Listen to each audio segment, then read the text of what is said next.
ಸಂತನೆಂದರೆ ಯಾರು ದಿವ್ಯತೆಯ ಅರಿತವನು, ಸಂತನೆಂದರೆ ಯಾರು ದಿವ್ಯತೆಯ ಅರಿತವನು, ಸರಳತೆಯ ಸೂತ್ರದಲ್ಲಿ ಸುಖವ ಕಂಡವನು.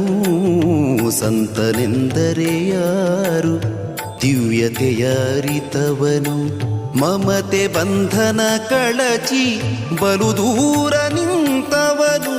ಮಮತೆ ಬಂಧನ ಕಳಚಿ ಬಲು ದೂರ ನಿಂತವನು, ಎಲ್ಲರಲ್ಲಿ ಅವನೊಬ್ಬ ಮುದ್ದು ರಾಮ.